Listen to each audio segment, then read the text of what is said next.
harus ada effort tambah lah. Kalau Ruby yang initiate, dia bakal membawa bencana, bawa malapetaka untuk dari tim itu sendiri. Setuju, karena tentunya nanti tiba-tiba ada implosion, ada penalty zone. Kita Karena tadi kita udah mencapai ke 22.000 ya jalan, dan bahkan sang sang pemenang dan pemenang dari game sebelumnya akan bertemu. Jadi tanpa berlama-lama kita akan masuk ke dalam game ketiga Wildcard MSC 2024.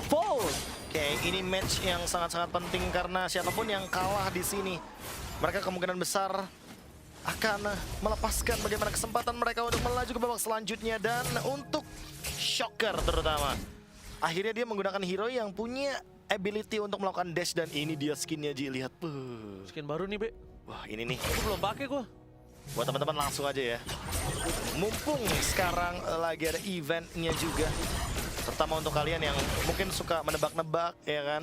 Ditambah lagi mungkin untuk kalian yang suka banget untuk menyelesaikan questnya juga. Kalian bisa berkesempatan untuk mendapatkan juga kembali skin MSC untuk Varsha atau bahkan Cloud. Oke, ngomongin di arah Godland yang tadi sempat kita singgung akan menjadi sesuatu yang spesial. Ditambah lagi GP menggunakan hero powernya ketika dia berada di Bengkong, Profesor. Ya. Dia akan sangat hafal, tapi lihat si Gibum di sana. Dia nggak kenal kendor. Dia juga memberikan pressure terhadap ZP, dan yang akan coba memberikan sebuah kerugian untuk ZP adalah di freeze lane. Sebenarnya udah pas di freeze sih, karena ini Haritnya bakal punya power yang lebih udah di early game. Tapi kalau kita lihat dari Kazu, dia udah dapetin banyak banget EXP dan bahkan hampir mendapatkan level yang kelima dan memaksa Jennard. Oke. Bisa menggunakan flicker, tapi kayaknya Jennard masih stay strong di sana untuk bisa keep up dengan damage deal yang begitu tinggi. Ngomong soal ZP dulu nih, Ranger Mas, karena dia bawa Purify, menurutku dia lumayan terancam sebenarnya karena ada Kazu juga di sini yang bisa langsung engage dengan menggunakan Assassin Nolan. Alright, tapi nampaknya di depan sana perpasukan dari tim Zinazeni. Mereka mencoba untuk memberikan pressure di arah top lane karena mereka ingin memastikan menuju ke arah turtle yang berikutnya. Tapi Joe telah memberikan badan dan fokus menuju ke arah turtle. Pertukaran menuju ke arah purple buff akan coba terjadi, tapi mampukah perpasukan Zinazeni mengamankan keduanya? Karena lihat zoning out yang terjadi terhadap seorang Kasue. Dipukul mundur dan sudah dipastikan purple-nya udah nggak bisa diambil, Profesor. Pertukaran yang tidak adil. Dan yang terburuk adalah karena di sini Shocker itu udah dapetin satu ultimate yang worthy banget. Wild Charge loh. Jadi ini kombonya bisa banyak, bisa Wild Charge dan juga Penalty Zone, bisa langsung menggunakan Implosion juga dari Jennard. Tinggal menunggu momentum juga untuk nanti bisa mereka dapatkan, terutama untuk Valentinanya, karena Valentina kalau show up duluan kayaknya bakal dipok langsung sama Kazue sih harusnya. Oke, dipok langsung menjadi pilihan utama. Tapi nampaknya dari kondisi gold ini masih dipegang sama S2G. Dan satu hal, Profesor KB, ZP ini nggak boleh tumbang apapun yang terjadi. Mau dia kalah laning, mau dia kerugian 2.000 gold, 3.000 gold, jangan sampai tumbang. Ini masih bisa farming.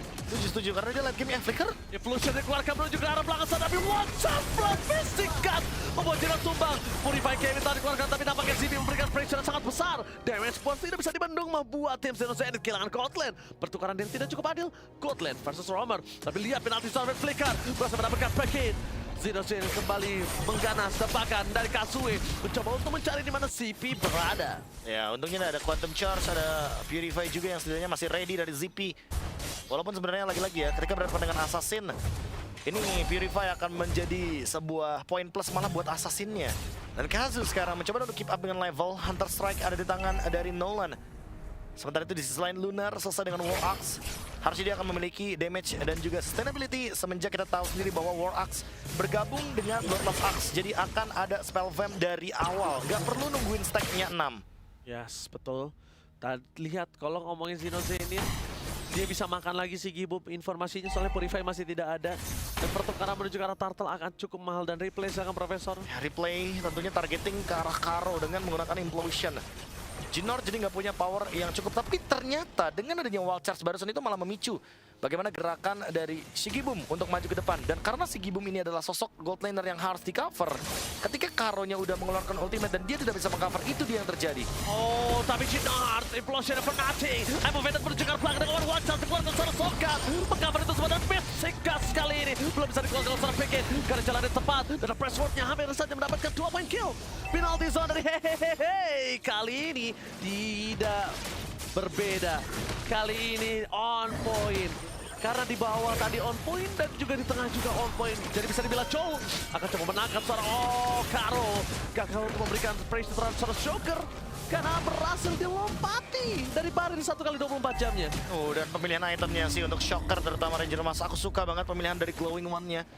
Dia tahu bahwa memang Glowing One nggak harus ngelakuin poke damage-nya, tapi yang paling terpenting adalah efek dari Life Bane-nya dan Sigi Boom yang harusnya menang early game, tapi kali ini dia kena pressure di area bottom lane dan pressure juga terjadi di area Emang Faded Flicker dari seorang Joel ternyata masih bisa menyelamatkan dirinya dan bahkan di sana dia harus tumbang. Tidak ada press ward yang keluar, tidak ada stack yang dimiliki dan bahkan sedang cooldown.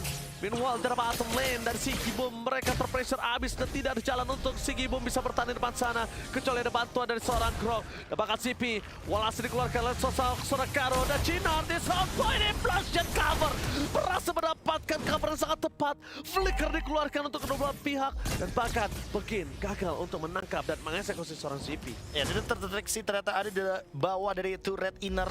Dan sekarang kalau kita melihat dari gerakan Flicker dibalaskan dengan Flicker, setidaknya Junard memberikan informasi yang cukup worthy bahwa Karo tidak memiliki lagi Flickernya untuk bisa melakukan combo terhadap wall charge. Oke. Tinggal menunggu bagaimana itu dia. Perbedaan level antar jungler karena Kazui dia udah memiliki banyak banget keuntungan dengan EXP yang lebih leluasa dengan menggunakan Nolan. Rotasinya udah pasti bakal jauh lebih efisien. Oke. Lihat Zeno Zenith, mereka udah dapetin maksimal 2 turtle dan mungkin ini akan menjadi turtle ketiga untuk mereka. Kalau turtle ketiga mereka berhasil dapatkan, Profesor, ini akan membuat ZP akan lebih cepat berada di peak powernya. Lihat, mereka udah membuat ZP berada di dalam team fight. Ini tandanya mereka udah mulai memikirkan ZP akan ada di 5 versus 5. Atau jangan-jangan memang ini kayak penjagaan terhadap ZP aja agar dia bisa farming. Karena bottom lane udah gak ada turretnya, Ji. Jadi mau nggak mau dia harus coba buat bukain mapnya terlebih dahulu. Jinard harus mencari informasi di mana teman-teman dari S2G berada.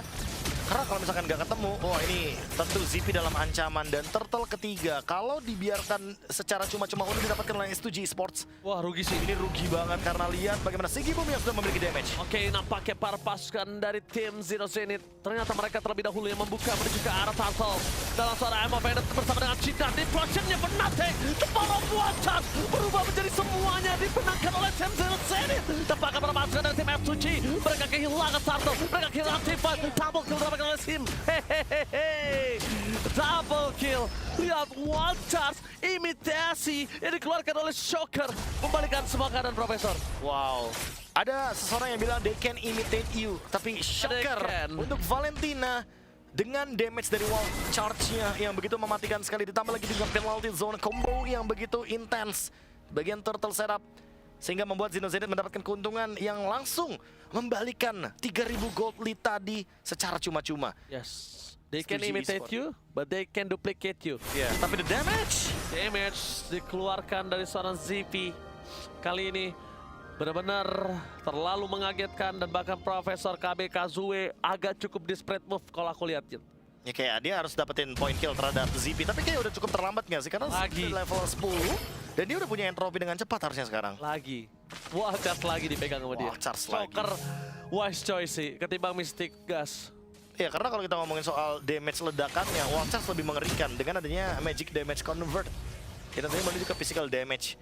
Jadi siapapun yang ditabrak, disundul oleh Shocker, apalagi ada tembok di sana, itu akan di-follow up dengan mudah sekali. Oke, dan ini ternyata mereka akan coba memberikan Secret Hammer menuju ke seorang Carol. Dengan imun yang mereka miliki masih terlalu kuat. Dan satu hal yang tidak dimiliki dari S2G Esports adalah high ground yang sangat-sangat solid. Kenapa aku bilang sangat solid? Karena bisa dilihat di Flash berhasil mendapatkan dua dan sana hilang instant lunar. Mereka tidak bisa mendapatkan apapun, Profesor KB. Mereka udah mulai main makan cover ya. Makan cover. Jadi Lunar kita tahu sendiri karena dia adalah satu-satunya yang bisa melindungi Sigi Boom atau bahkan Kazue.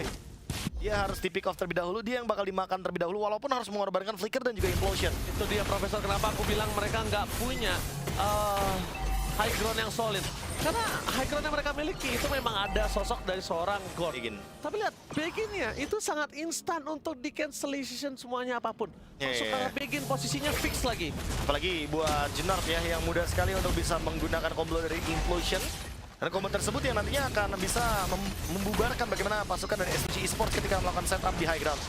Oke, tapi saat apa akan coba terjadi menuju ke arah Lunar, akan coba dimakan, Implosion menuju dorong Karo dan hilang begitu saja. 2 poin kill akan coba mereka dapatkan. Watchers with Flicker men-trigger seorang Sigi menggunakan Purify yang mereka miliki. Tapi nampaknya Zero Zenith, mereka tak peduli apapun yang terjadi. Selama semua soft skill dan TS7 Esports telah keluar, mereka akan fokus menuju ke arah Lord. Tapi Shocker tetap menjaga perimeter, fokusnya menuju ke arah seorang Karo agar tidak masuk lebih dalam. Dan bahkan Implosion tidak ada, tapi Second Hammer menyelamatkan sosok Lord. Dan di belakang sana Zero Zenith berhasil mendapatkan Lord. Defense kembali terjadi, Shocker menghindarkan 1v1 situasi dari bottom line bersama dengan seorang Sigi Boom. Harus menuju ke belakang, dan tidak ada lagi Purify, tidak bisa menyelamatkan Sigi Boom dari Town. Wow, itu efek team fight yang panjang banget. Yang ingin terus-terusan disambut oleh Zero Zenith. Karena mereka punya ZP juga di belakang, jadi damage-nya nggak bakal berhenti. Dan kalau kita ngomongin Kazue, dia tadi digeser, didisplace dengan adanya satu gerakan dari Secret Hammer. Dan itu memicu bagaimana adanya pergerakan juga terhadap Retribution. Bagus Kazue banget mau loh. gak mau harus mundur ke belakang. Dan Shocker semenjak dia udah punya Glowing One, lihat shield evac dari Sigi Boom gak semaksimal itu karena targetnya dari tadi cuma 2. Kalau nggak Sigi Boom, dia bakal target ke Begin. Nah, Profesor, aku sukanya adalah tadi dia tahu nggak punya implosi, tapi tetap paksain dengan Secret Hammer. Jadi, pertama Kazue pakai Retribution-nya dan waktu untuk bisa dapetin yang lainnya lebih banyak, bro. Iya, apalagi buat sekarang Kazue walaupun dia mendapatkan level 15, 2 level di atas dari Joe, tapi pressure-nya dia kalah. Jauh. Karena walaupun damage-nya cukup, tapi kalau dia nggak bisa melakukan eksekusi secara maksimal, dan Zero Zenith bisa bilang lebih kompleks secara draftnya. Dari depan ke belakang mereka solid, dan covernya juga ready karena ada Valentina sebagai play cover di sini. Walaupun Shocker mungkin agak lebih agresif dengan menggunakan wall charge, tapi setidaknya Zero Zenith dia punya lini depan seperti Joe dengan Fredrin. Oke.